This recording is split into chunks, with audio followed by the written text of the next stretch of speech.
Éminence Robert Cardinal Sarah, préfet émérite de la Congrégation pour le culte divin et la discipline des sacrements. Excellences, nos seigneurs archevêques et évêques du Cameroun, Monseigneur le secrétaire général de la CNC, chers secrétaires des différentes commissions de la CNC, révérends pères religieux et religieuses, hommes et femmes des médias, distingués invités, mesdames et messieurs. Permettez-moi de saluer la présence très remarquable au début de nos travaux de son éminence Robert Cardinal Sarah, préfet émérite de la Congrégation pour le culte divin et la discipline des sacrements, en visite d'amitié dans le diocèse d'Obala depuis quelques jours. Cette visite est pour nous aussi l'occasion de remercier ce grand homme d'Église, homme de foi, de paix, qui a servi et continue à servir l'Église à travers ses méditations puisées dans les disciplines et la discipline des sacrements.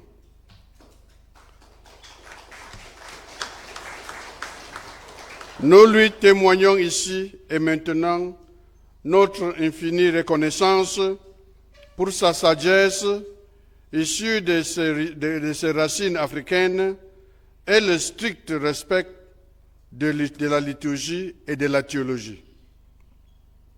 Mesdames et messieurs, pourquoi cherchez-vous parmi les morts celui qui est vivant? Cette interrogation de l'ange au matin de Pâques nous fait vivre des moments intenses de joie et d'espérance et nous rassure que notre Seigneur Jésus-Christ, victorieux des enfers, est réellement vivant. Cela nous apaise au début de cette 49e assemblée plénière de notre conférence, ici même en Volier, siège de notre institution. C'est donc avec une profonde joie que nous nous retrouvons ici pour rendre grâce à Dieu notre Père pour tous les bienfaits reçus de lui. Au début de cette assemblée et avant toute chose, je voudrais en votre nom exprimer nos remerciements et notre profonde gratitude au Très Saint-Père, le Pape François, pour la nomination de Monseigneur José Avelino Betancourt, nonce apostolique au Cameroun et en Guinée équatoriale, comme pour succéder à Monseigneur Julio Murat, appelé à servir l'Église dans un autre pays.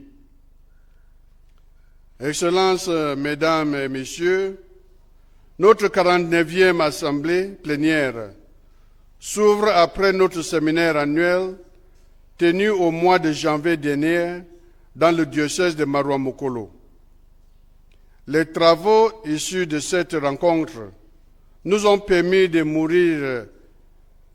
mûrir la réflexion sur notre marche synodale entamée il y a quelques mois avec l'Église tout entière. À la demande du Saint-Père, le peuple de Dieu, sans distinction aucune, s'est rassemblé autour des évêques pendant la première phase du synode. Les évêques unis et en communion avec l'évêque de Rome ont manifesté l'Église en tant que communion. Hommes et femmes laïcs, consacrés, diacres et prêtres ont été, avec les évêques et les témoins d'un processus qui entend impliquer toute l'Église dans l'Église. Ils ont rappelé que l'Assemblée n'est pas un événement isolé, mais une partie intégrante et un passage obligé du processus synodal à travers la multiplicité des interventions et la pluralité des opinions. Your Excellencies, ladies and gentlemen, our journey, rooted in the tradition of the Church, is taking place in the light of the Conciliar Magisterium. The Second Vatican Council was, in fact, a seed sown in the field of the world and the Church. The daily life of believers, the experience of the particular churches in every people and culture, the many testimonies of holiness, and the reflection of theologians were the soil in which it germinated and grew. The current synod continues to draw from this seed and to develop its potential. The path of the synod puts into practice what the council taught about the church as mystery and people of God called to holiness. This synod values the contribution of all the baptized in the diversity of their vocations to a better understanding and practice of the gospel. In this sense, it constitutes a genuine act of subsequent reception of the council, extending its inspiration and reviving its prophetic force for today's world in the light of the missionary transformation of the church envisaged in the apostolic exhortation Evangelii Gaudium, according to which the new evangelization must involve every baptized person as a protagonist in a new way. Our reflection as a particular church should contribute to the mission that can come from the recognition and the promotion of the specific gifts of each member of the people of God and on the relationship between the common missionary work and the ministry.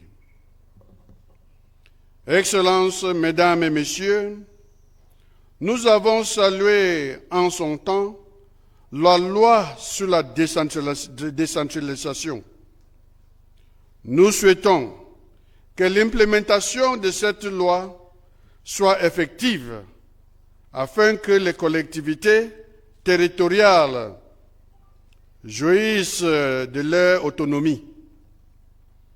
Vous le savez, notre pays se prépare à vivre un moment spécifique de son histoire.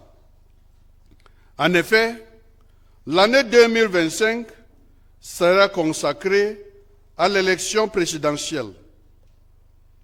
Nous exhortons les fidèles chrétiens catholiques et tous les hommes et femmes de bonne volonté à accomplir leurs engagements et leurs droits citoyens en s'inscrivant massivement sur les listes électorales et à exprimer valablement en conscience les votes.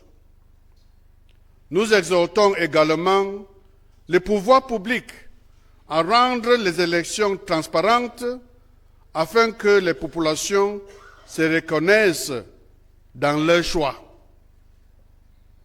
Le Nord-Ouest et le Sud-Ouest souffrent encore d'une guerre qui ne cesse de causer un déchirement des populations. Nous souhaitons la continuité d'un dialogue franc et sincère afin de mettre un terme à cette guerre. Vous le savez plus que quiconque, nos populations souffrent encore de plusieurs maux sociaux et d'insécurité. La hausse des prix des produits de première nécessité qui entraîne la vie chère dont souffrent nos populations. Aujourd'hui, nous notons, à notre grand étonnement, le montée du sécularisme et la profanation du sacré. Nous sommes profondément attristés par ce qui s'est passé au sanctuaire marial de Nsimaleng dans l'archidiocèse de Yaoundé. Un membre souffre-t-il, tous les membres souffrent avec lui. La destruction des statues dans cette paroisse sanctuaire est un acte odieux et inacceptable que nous condamnons. Nous appelons les auteurs à la conversion. À notre frère, l'archevêque Jean Barga, archevêque de Yaoundé, et à son presbytérium, et à tous les fidèles de l'archdiocèse de Yaoundé, nos encouragements à tenir bon dans la foi et de rester vigilants tout en leur donnant l'assurance de nos prières. Aussi nous réitérons et dénonçons au nom de la vérité évangélique la bénédiction de couples homosexuels et la pratique de l'homosexualité qui est une aliénation qui nuit gravement l'humanité, pratique contraire à la foi de l'Église et à nos valeurs africaines. Aussi, dois-je le souligner, les évêques africains réunis en collégialité dans le cadre du dernier séminaire de Shéam, tenu à l'Accra, au Ghana, le 8 au 10 mars dernier, ont dénoncé avec force l'exploitation abusive de nos ressources minières et naturelles, source de nombreux conflits et de souffrances de nos populations. Nous sommes appelés à renforcer notre engagement à résoudre les problèmes qui causent d'immenses souffrances, tels que les conflits et les déplacements forcés des populations, et veiller à ce que les ressources abondantes de l'Afrique en général et de notre pays en particulier contribuent au développement économique et social et profitent à tous.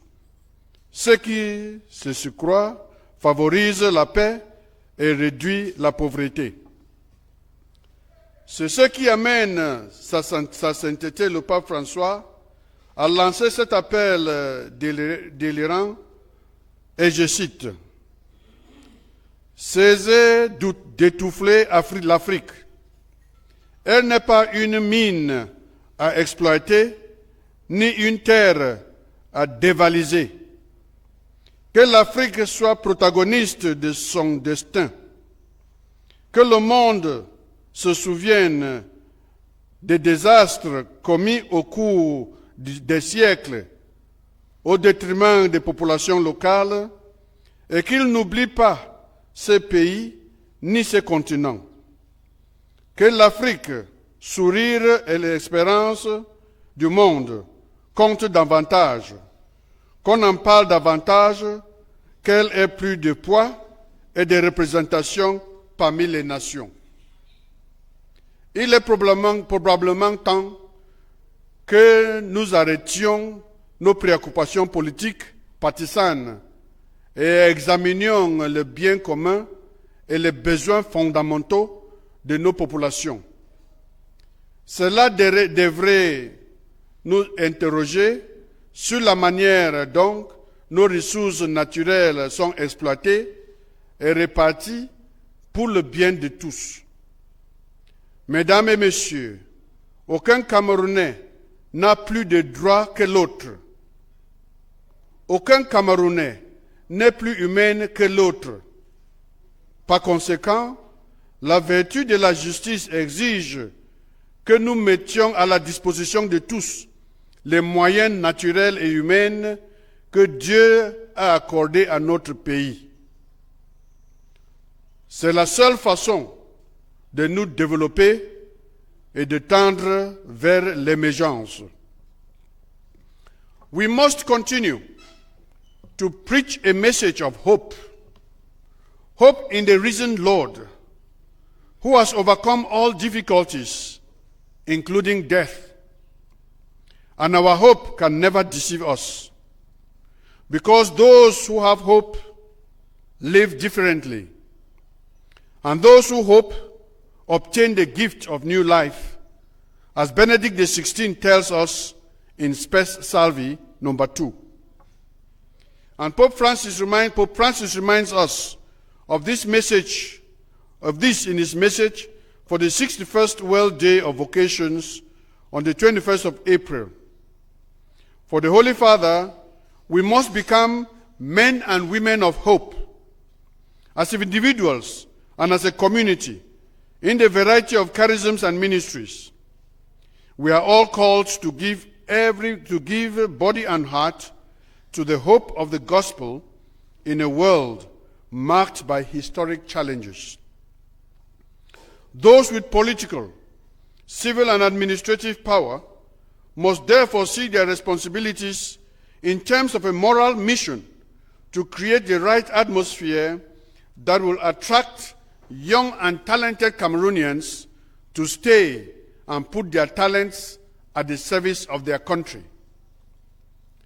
The horrific images we see almost every day of the perilous journeys undertaken by many young Africans, including some of our compatriots, are the result of a loss of confidence and hope for a better future in their own homeland.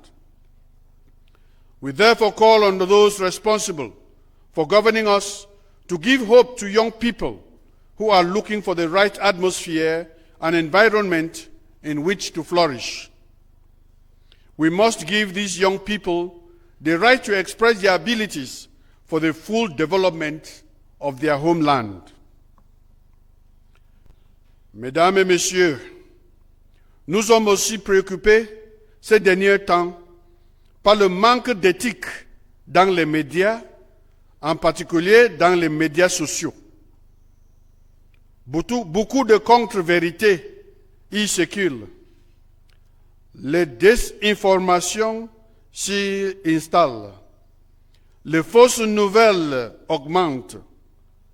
Les discours, les langages de la haine et la fausse propagande deviennent monnaie courante. Dans son message pour la prochaine journée mondiale des communications sociales, le pape François nous invite à une utilisation responsable des médias. Il nous met en garde contre toute dérive en ce thème. Il n'est pas acceptable que l'utilisation de l'intelligence artificielle conduise à une pensée anonyme, à un assemblage de données non certifiées, à une déresponsabilisation éditoriale collective. En effet, la représentation de la réalité en mégadonnées, aussi fonctionnelle soit-elle pour la gestion des machines, implique une perte substantielle de la vérité des choses qui entrave la communication interpersonnelle et qui risque de porter atteinte à notre humanité même. L'information ne peut être séparée de la relation existentielle. Elle implique le corps, l'être dans la réalité. Elle demande de mettre en relation non seulement des données, mais des expériences. Elle exige les visages, les regards, les compassions ainsi que le partage. Au cours de cette assemblée plénière, nous aurons l'occasion d'écouter les rapports de chacune de nos 14 commissions et services. Nous espérons qu'à travers ces rapports, nous serons à même de mesurer la réalité de ce que notre conférence épiscopale a fait et ce qu'elle peut faire pour apporter des améliorations pour sa bonne marche. C'est pourquoi nous encourageons tous les chefs de service et les collaborateurs, ainsi que tous les employés de la CNC, à travailler ensemble en tant que famille. It is therefore with these words of exhortation that I now officially declare open the 49th Plenary Assembly of the Bishops of Cameroon. Thank you for your kind attention.